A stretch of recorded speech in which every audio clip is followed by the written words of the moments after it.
Greetings everyone. और आप सभी को पता होगा हैप्पी वर्ल्ड बुक डे। आज वर्ल्ड बुक डे है और ये मैं आज आपको वर्ल्ड बुक डे के बारे में बताऊंगा और अपनी कुछ फेवरेट बुक्स भी बताऊंगा। चलिए शुरू करते हैं, आज वर्ल्ड बुक डे के बारे में बताते हैं। चलिए सबको हैप्पी वर्ल्ड बुक डे सबको सबसे पहले, और फिर अब शुरू करते हैं। वर्ल्ड बुक डे की कहानी शुरू होती है 1995 से। और एक्चुअली इसकी एक चीज़ बता दूं आपको कि वर्ल्ड बुक डे जो है ये सबसे पहले जो इसको ऑर्गेनाइज किया गया था, और हमेशा हर साल इसको ऑर्गेनाइज किया जाता है यूनेस्को के द्वारा। और एक और चीज़, जो सबसे पहला वर्ल्ड बुक डे था वो 1995 में हुआ था। तो फिर 1995 में वर्ल्ड बुक डे सबसे पहली बार सेलिब्रेट किया था। और एक और चीज़ इसमें से निकल के आती है world book capital.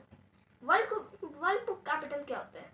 World book capital ये होता है एक्चुअली जो एडवाइजरी कमेटी होती है यूनेस्को की, और जो यूनेस्को मेन होता है, वो साथ में बैठ के डिसाइड करते हैं कि कौन सी सिटी को एक पूरे वर्ल्ड, ये पूरा वर्ल्ड है मेरे पीछे, इसमें से कोई भी चीज़ कोई भी जगह को आप डिसाइड कर सकते हो, किसी भी जगह को, यानी चाहे वो आपकी सिटी हो जहाँ पे आप बैठे हो, जहाँ से आप देख रहे हो, चाहे वो मेरी सिटी हो, कानपुर हो, ये कोई भी जगह हो सकती है।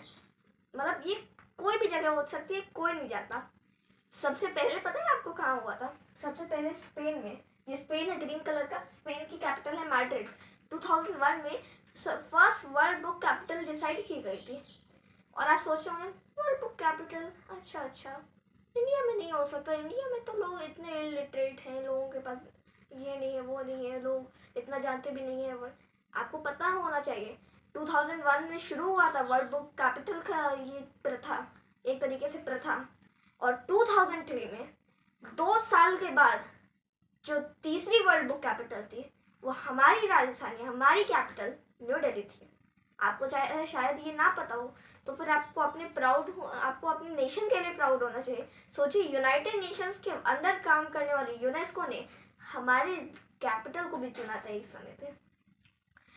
तो फिर आपको एक और चीज़ बता दूं कि जो मतलब इस बार जो वर्ल्ड बुक डे है 2022 का, इसका अभी गुआडालाहारा है। एक्चुअली उसको लिखते हैं गुआडालाजारा है, लेकिन जो उसका प्रोनाउंसिएशन होता है वो गुआडालाहारा होता है। तो गुआडालाहारा बेसिकली मेक्सिको में है। तो इस बार वहाँ पे नेक्स्ट ईयर अक्रा में होगा। और 2021 में आपको पता है कहाँ हुआ था? 2021 में तिब्लिसी में हुआ था। तिब्लिसी आई थिंक कई लोगों को ना पता हो, लेकिन वो जॉर्जिया में।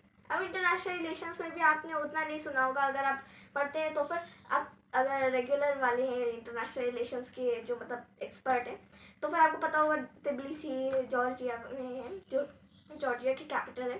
तो चलिए आपको इसके बारे में थोड़ा सा बता दूं। वर्ल्ड बुक डे को 23 अप्रैल को सेलिब्रेट किया जाता है। तो फिर आज है 23 अप्रैल 2022 वर्ल्ड बुक डे।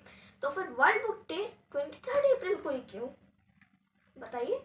तो फिर इसका रीज़न ये है कि कई सारे महान ऑथर्स, फेमस ऑथर्स, बहुत सारे अच्छे ऑथर्स का मैं एक एग्जांपल ले लेता हूँ शेक्सपियर का। जितने भी कई सारे महान ऑथर्स हैं, कई सारे फेमस ऑथर्स हैं जिनकी डेथ और बर्थ 23 अप्रैल को हुआ था। तो फिर आपको ये पता होना चाहिए 23 अप्रैल को ही क्यों।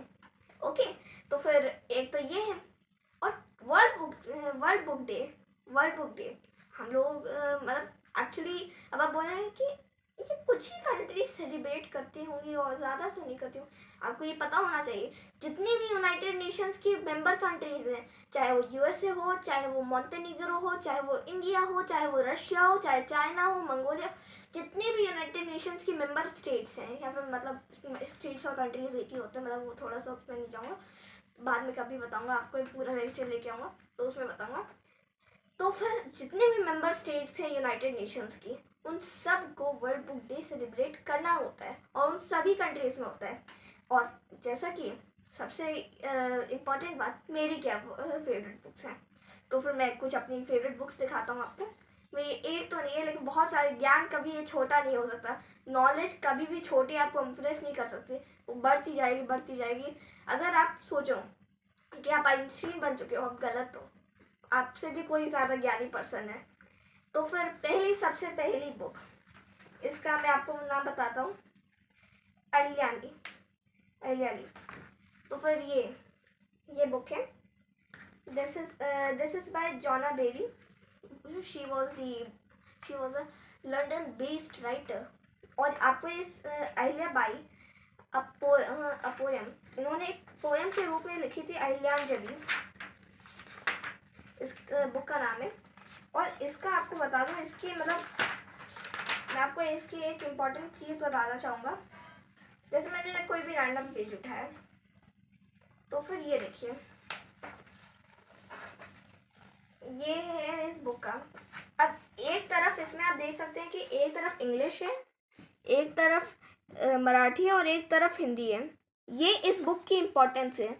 सोचिए, अगर आपको इंग्लिश नहीं आता, अगर आपको मराठी नहीं आती या फिर हिंदी भी नहीं आती, अगर आप कोई फॉरेनर हो तो फिर आप इंग्लिश में पढ़ सकते हो। अगर आपको मराठी नहीं आती, अगर आपको इंग्लिश नहीं आती, आप हिंदी में पढ़ सकते हो। अगर आप मराठी हो और आपको हिंदी और इंग्लिश नहीं आती तो फिर आप मराठी में पढ़ सकते हो। ये बहुत इंपॉर्टेंट बुक है और बहुत ही अच्छी बुक है। मैंने इसको पढ़ा और मुझे बहुत अच्छी लगी।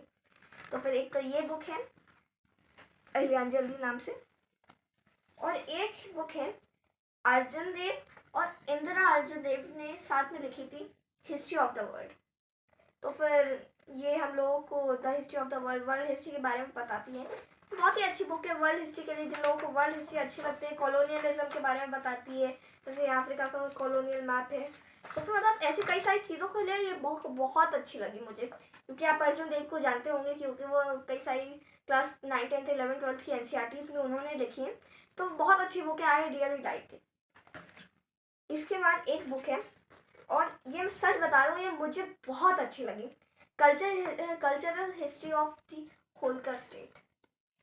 ये डॉक्टर गणेश मटका जी के द्वारा लिखी गई थी और बहुत अच्छी किताब है। ये आपको पूरी की पूरी होलकर रियासत के बारे में बताती है, पूरे होलकर डायनेस्टी के बारे में बताती है। आई रियली लाइक, मतलब बहुत ही, मेरे पास वर्ड्स नहीं, बहुत अच्छी लगी थी मुझे। और अब मेरे मोस्ट मतलब ये फेवरेट है, मतलब ये है इंटरनल सिक्योरिटी। ये इसके ऑथर के बारे में आपको थोड़ा बता दूं, ये पवनीत सिंह सर हैं, बहुत ही फेमस राइटर। इंटरनेशनल रिलेशंस में भी लिखते हैं, के बारे में भी लिखते हैं, इंटरनल सिक्योरिटी के लिए भी लिखते हैं। और इसमें आपको बहुत सारी चीज़ों के बारे में, साइबर सिक्योरिटी, आर्टिकल 370, इसमें कई सारी चीज़ों के बारे में आपको पता चलता है। पंजाब में जो भी हुआ, तो फिर आपको ये बुक बहुत अच्छी, मतलब मुझे तो बहुत अच्छी लगी, आपको भी अच्छी लगेगी। चलिए अब अपनी लास्ट बुक की तरफ, और ये मेरी मेरी फर्स्ट बुक थी, आई थिंक सो, मुझे याद नहीं। हाँ, ये मेरी फर्स्ट बुक थी जो मैंने रीड की थी, और ये मुझे बहुत अच्छी लगी थी, क्योंकि ये लिखी गई थी विश्वास पाठक जी के द्वारा, जो एक फॉर्मल सिविल सर्वेंट भी हैं। तो फिर इसमें आपको कई सारे लोगों के बारे में बताते हैं, पूरी पानीपत की वॉर के बारे में आपको जानकारी मिलती है। और फिर इसमें जैसे आप देख सकते हैं कि इसमें मैप्स भी हैं कई सारे, इसमें कई सारे मैप्स हैं, जैसा कि मैप्स हैं, और फिर ये भी मैप है पूरा, आपको पानीपत की हिस्ट्री के बारे में बताते हैं ये। तो फिर ये मेरी one of the first books थी, और मैंने इसको जैसे ही देखा और मुझे बहुत अच्छी लगी, और यही था आज मुझे वर्ल्ड बुक डे के बारे में बताना था आपको। आई होप कि आपको अच्छा लगा होगा। अच्छा लगा तो फिर, और अगर आपको अच्छा लगा तो फिर आप भी लोगों को बताइए इसके बारे में। और वर्ल्ड बुक डे बहुत इंपॉर्टेंट डे है, क्योंकि आपको लिटरेसी के बारे में, रीडिंग के बारे में, अगर आप रीडिंग नहीं करेंगे, अगर आप सुन तो लेंगे, आप सुन लीजिए, आप देख लीजिए, लेकिन आपके दिमाग में वो बात तभी घुसेगी जब अगर आप सुन भी रहे हो, अगर आप उसको देख भी रहे हो, तो फिर आप सोचोगे कि नहीं, मुझे अच्छे से आ गया। अगर आप उसको पढ़ोगे नहीं तो फिर आपको पता भी नहीं चलेगा कि उसकी हिस्ट्री क्या है। बुक इज वो मोस्ट इम्पॉर्टेंट एलिमेंट है हमारी लाइफ की। और जिसने भी ये प्रथा शुरू की बुक्स पढ़ने का और कंपाइल करने का, मैं उसको थैंक्स कहना चाहता हूँ।